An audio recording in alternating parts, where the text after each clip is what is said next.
Hello everybody, very warm welcome to all of you to the success educator. कैसे हैं आप लोग दोस्तों? आज के इस लेक्चर में हम डिस्कस करने वाले हैं कंप्यूटर का एक और सेट, जिसमें हम 20 क्वेश्चंस को डिस्कस करेंगे, जो कि आने वाले आपके GOAT 965 एग्जाम में बहुत ही हेल्पफुल रहेंगे। तो चलिए वीडियो को स्टार्ट करते हैं कोट्स के साथ। देखो, 3 बेहतरीन सलाह है।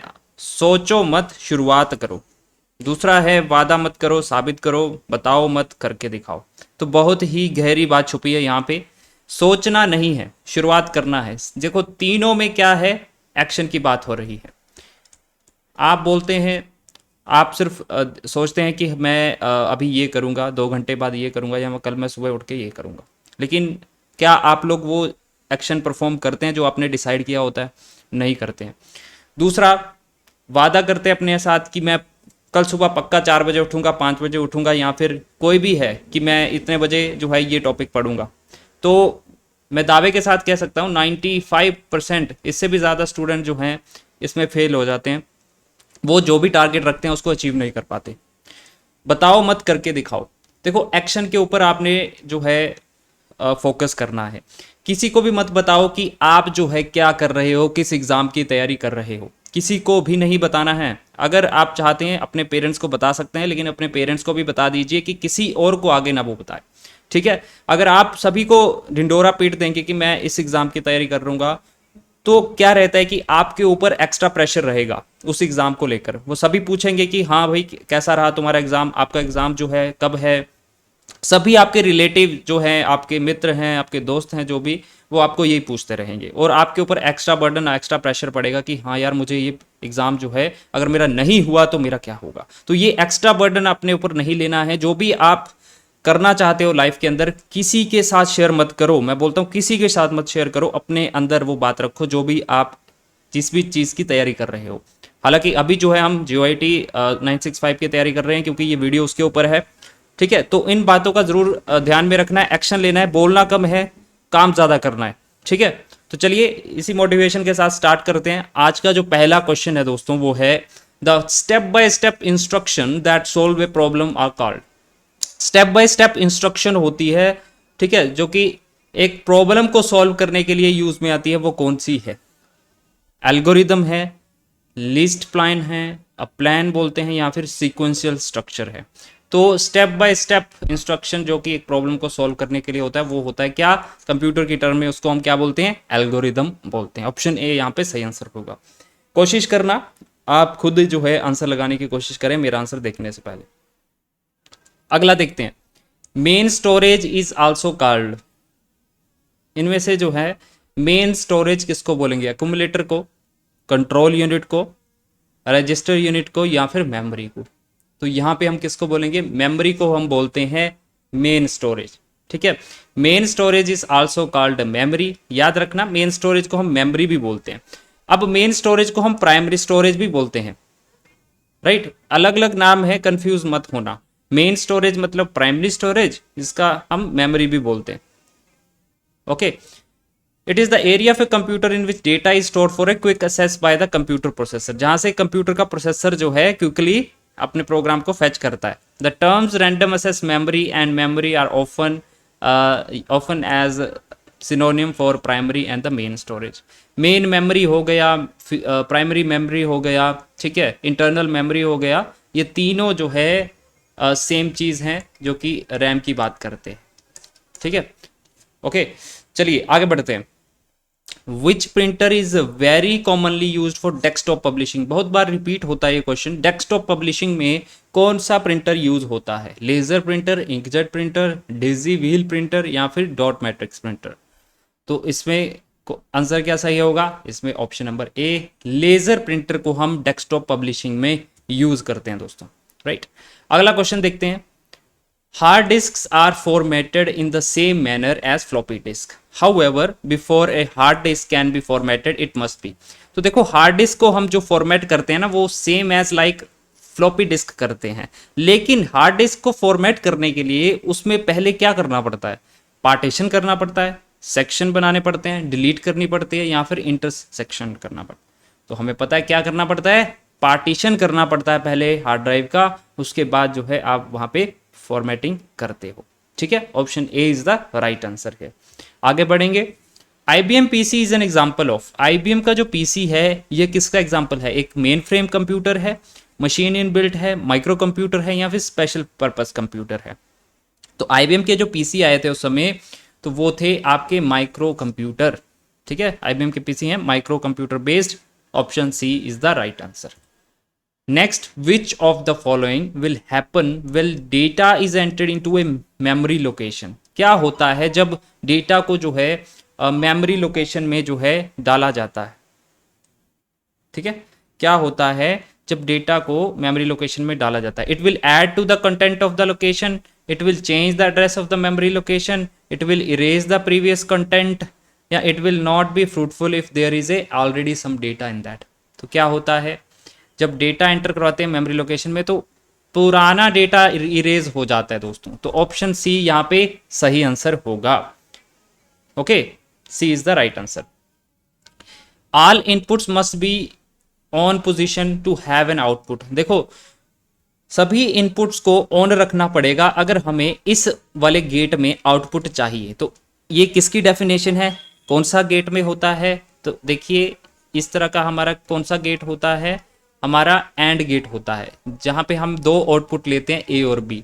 जब दोनों की आउटपुट 1 होगी तभी हमें आउटपुट 1 मिलेगी, यानी कि कोई आउटपुट मिलेगी। अगर मान लो यहाँ पे एक में एक आउटपुट इनपुट दे रहे हैं, दूसरे में 0 दे रहे हैं, तो रिजल्ट क्या आएगा? 0 आएगा। एंड के केस में दोनों 1 1 होने चाहिए तभी जो है 1 आउटपुट आएगी। तो यहाँ पे हमारा आंसर ऑप्शन बी सही आंसर हो जाएगा, क्योंकि both the inputs need to be on position, तभी हमें आउटपुट मिलेगी आगे। Next is silicon chips used for data processing are called. तो सिलिकॉन चिप्स सीधी सी बात है कहाँ पे यूज होती है? डेटा प्रोसेसिंग में तो होती है, लेकिन किस चीज में? माइक्रो प्रोसेसर में यूज होती है silicon chips. Option C is the right answer. Lisp was developed by, Lisp क्या है? एक प्रोग्रामिंग लैंग्वेज है। लिस्प एक प्रोग्रामिंग लैंग्वेज है जो कि डेवलप की गई थी किस जो है ऑथर के द्वारा, या फिर हम बोल सकते हैं डेवलपर के द्वारा। तो इसका राइट आंसर होगा जॉन मैकार्थी। ठीक है, जॉन मैकार्थी ने जो है यहाँ पे इसको 1958 में डेवलप किया था। Right, he was working in the MIT Massachusetts institute of technology. और इसका इस्तेमाल जो है, इसको लिस्ट प्रोग्रामिंग भी बोलते हैं। ठीक है, इसकी फुल फॉर्म होती है लिस्ट प्रोग्रामिंग। राइट, एंड ये जो है आर्टिफिशियल इंटेलिजेंस में मेनली जो है हम इसको ज़्यादातर यूज़ करते थे।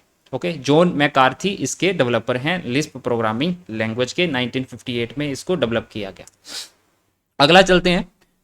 First mechanical calculating machine was made by, पहली मैकेनिकल कैलकुलेटिंग की बात हो रही है, ध्यान से यहाँ पे देखना।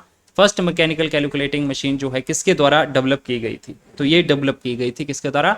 ब्लेज पास्कल के द्वारा। सुना होगा आपने इसका नाम, ब्लेज पास्कल के द्वारा जो है इसको डेवलप किया गया था।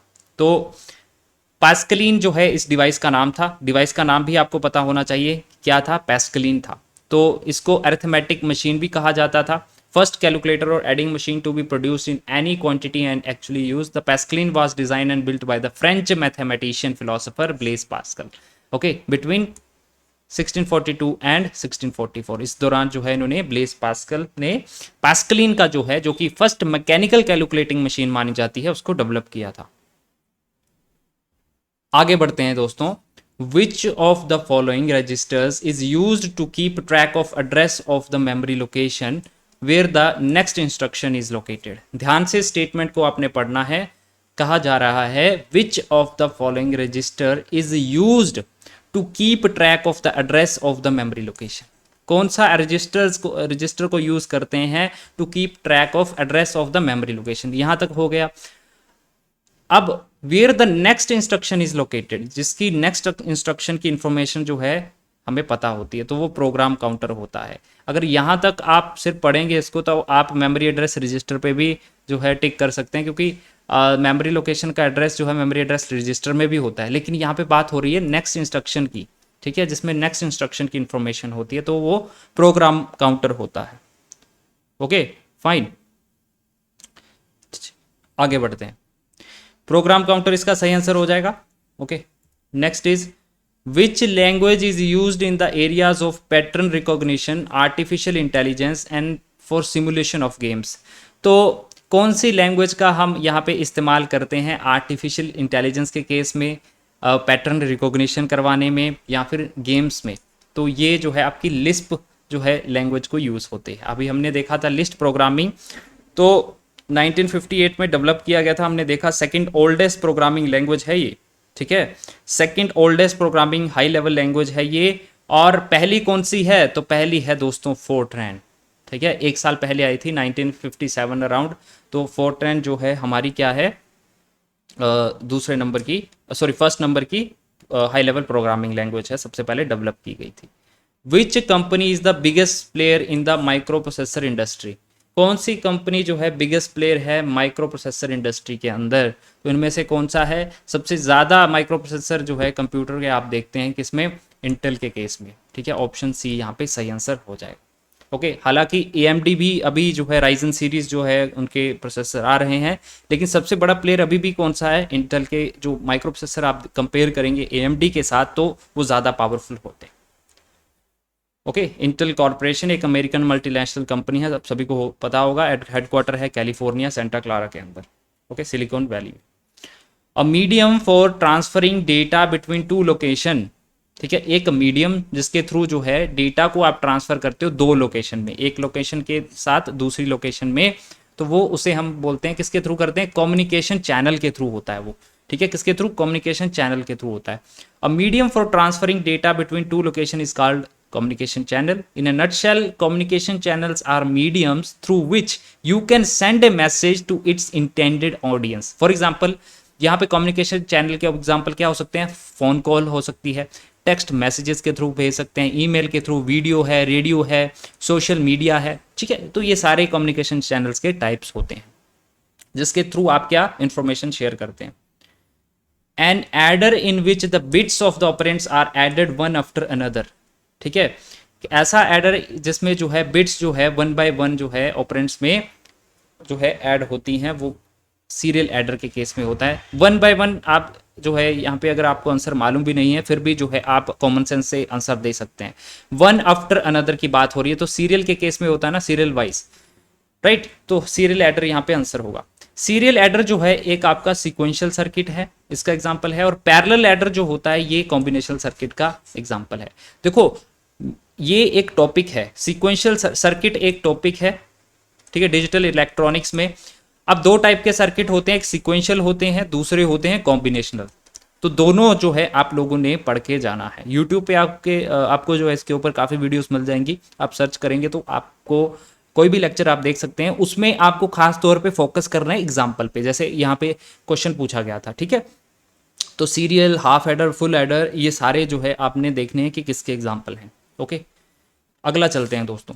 द और XOR and AND function can be performed by the dash of computer. देखो XOR और AND ये क्या है आपके, ठीक है, किसके द्वारा, CPU के किस पार्ट के द्वारा जो है यहाँ पे जो है इनको परफॉर्म किया जाता है? तो ALU, अर्थमेटिकल लॉजिकल यूनिट।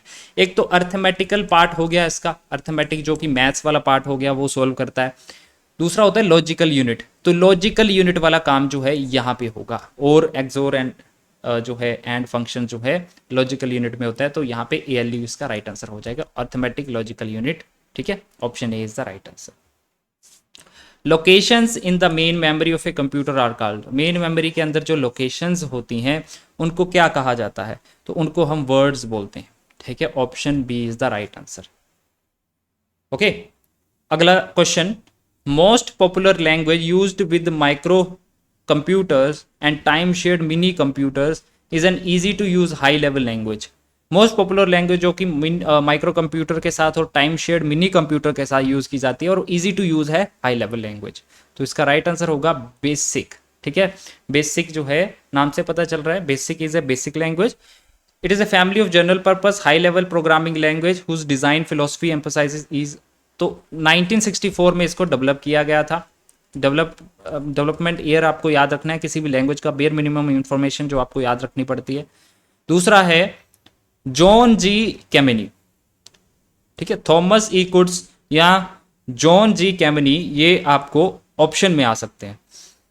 ठीक है, उसके अकॉर्डिंग जो है आपने वहां पे आंसर देना है। तो 1964 में इसको डेवलप किया गया था, राइट। आपने क्या करना है, कमेंट सेक्शन में ये जो सारी लैंग्वेज यहाँ पे लिखी गई हैं इनकी फुल फॉर्म लिखनी है, ठीक है, इसकी फुल फॉर्म लिखनी है कमेंट सेक्शन के अंदर। अगला क्वेश्चन डिस्कस करते हैं, primary storage is dash as compare to secondary storage. तो देखो इस तरह का क्वेश्चन आपके 939 में भी पूछा गया था।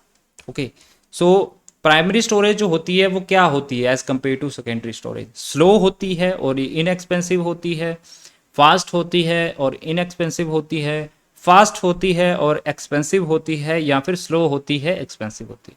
तो प्राइमरी मेमोरी सेकेंडरी मेमोरी से एक तो फास्ट होती है, ये बात हो गई, ठीक है, दूसरी वो महंगी भी होती है यानी कि एक्सपेंसिव भी होती है। तो हमारा आंसर क्या हो जाएगा? Option number C, that is fast and expensive. ठीक है, fast and expensive then secondary storage memory. Primary is also known as main memory, हमने देखा, देखो प्राइमरी मेमोरी को हम मेन मेमोरी भी बोलते हैं और इंटरनल मेमोरी भी बोलते हैं। ठीक है, तो तीन नाम है, primary memory, main memory and internal memory. और सेकेंडरी मेमोरी को क्या बोलते हैं? एक्सटर्नल मेमोरी और ऑक्सिलरी मेमोरी। ठीक है, कंफ्यूजन नहीं होना चाहिए। तो these were the 20 questions guys. I hope आपको वीडियो अच्छा लगे। वीडियो सही लगता है दोस्तों तो काइंडली लाइक जरूर कर दें, एटलीस्ट 1 सेकंड लगता है लाइक करने को, और मुझे मोटिवेशन मिलेगा आपके लिए डेली वीडियोस लाने का। तो काइंडली वीडियो को लाइक करें, नए स्टूडेंट चैनल को सब्सक्राइब कर लेना, क्योंकि इसी तरह से फ्री वीडियोस जो है आपको यूट्यूब पे मिलते रहेंगे जब तक आपका JOIT 965 एग्ज़ाम जो है नहीं हो जाता है। ठीक है, तो मिलते हैं नेक्स्ट वीडियो में, तब तक के लिए जय हिंद।